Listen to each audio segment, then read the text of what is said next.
36వ రహదారి భద్రతా మాసోత్సవాలతో భాగంగా ఈరోజు 5వ రోజు మనం విజయవాడ ప్రజలందరికీ కూడా హెల్మెట్ యొక్క ఇంపార్టెన్స్ తెలియజేయడానికి ఈరోజు ఒక ర్యాలీని మనం కండక్ట్ చేస్తున్నాం. ప్రజల్ని చైతన్యవంతులు చేసి ఎడ్యుకేట్ చేసే దానిలో భాగంగా ఈ ప్రోగ్రామ్స్ అన్ని కండక్ట్ చేస్తున్న విషయం మీ అందరికీ నేను మొన్ననే తెలియజేశాను.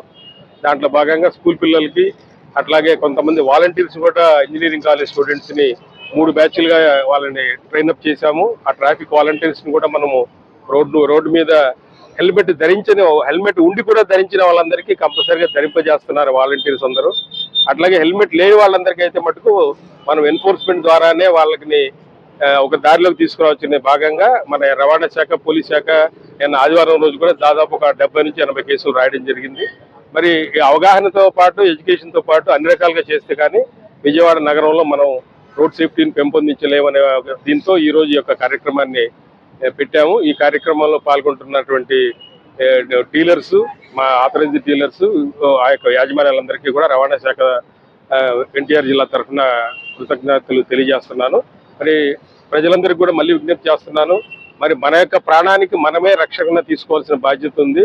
ఏదో రవాణా శాఖ అధికారులు చెప్పారు లేకపోతే ఫైన్ చేస్తున్నారని కాకుండా మనం రోడ్డు మీదకి వచ్చిన తర్వాత మన క్షేమంగా ఇంటికి వెళ్ళాలంటే మన యొక్క 2 వీలర్కి అయితే మన హెల్మెట్ని ధరించడము, అలాగే 4 వీలర్కి అయితే సీట్ బెల్ట్ ధరించడము, అలాగే సెల్ ఫోన్ డ్రైవింగ్ లేకుండా వెళ్ళడము, అట్లాగే విజయవాడ నగరంలో ఎక్కువగా ఓవర్లోడింగ్ అంటే ట్రిపుల్ రైడింగ్ 5 మంది 6 మంది కూడా రైడ్ చేస్తున్నటువంటి దాఖలాలు మనకు కనపడుతున్నాయి.